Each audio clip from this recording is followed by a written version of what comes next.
At the edge of the village stood Blackwood Manor, silent for decades, as if it had been waiting for someone to return. Arian came looking for a story, believing the old legends were nothing more than fear and superstition. But the moment he touched the gate, it opened on its own, as though the house had already accepted him. With every step toward the house, the silence around him grew heavier. The front door was covered in long scratches, as if something had once tried desperately to escape from inside. When the door opened, the darkness beyond it felt less like a room and more like a mouth. Inside, the mansion looked abandoned, yet somehow it did not feel empty. The portraits seemed to follow him, their painted eyes fixed on every movement he made. Then he noticed something impossible.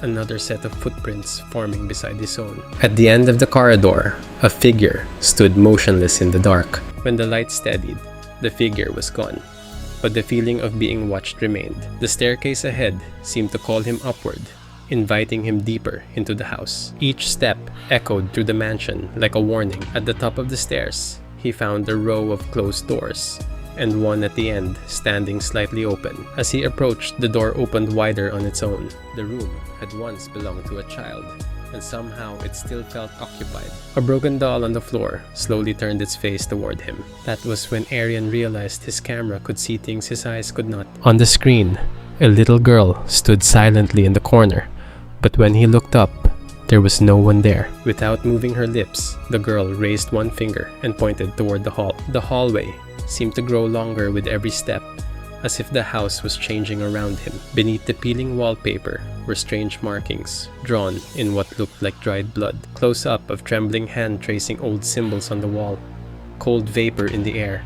Oppressive, supernatural atmosphere. A sudden rush of shadow passed behind him, too fast and too silent to be human. He spun around, but the hallway was empty again, except for curtains moving in still air. At the end of the hall stood an old mirror, and his reflection moved a second too late. Then the reflection smiled, even though Arian did not. The glass split open from within, and a thick black liquid began to crawl out. The liquid slithered across the wooden floor and stopped at the wall with no visible opening. Before his eyes, the shape of a hidden door emerged from the stone. This had to be the final door, the one the villagers had whispered about for years. Before he could touch it, the chains fell away on their own. Behind the door was a stairway descending into darkness far beneath the house. As he went down, the air grew colder, and the world above seemed to disappear. At the bottom was a hidden chamber, and in its center was a ritual circle surrounded by bones. On a stone altar lay a journal, and its pages began turning by themselves. The journal spoke of a ritual called the Last Door,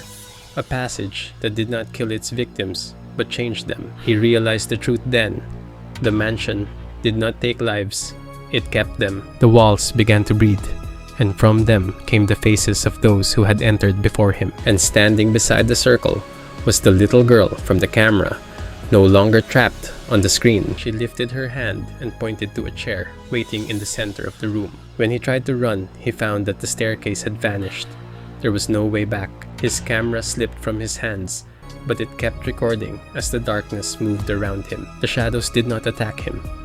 They guided him, slowly and silently, toward the chair. The moment he sat down, the markings on the floor burned red like waking fire. Something ancient entered him then, and the light inside his eyes began to die. Across the final page, new words wrote themselves.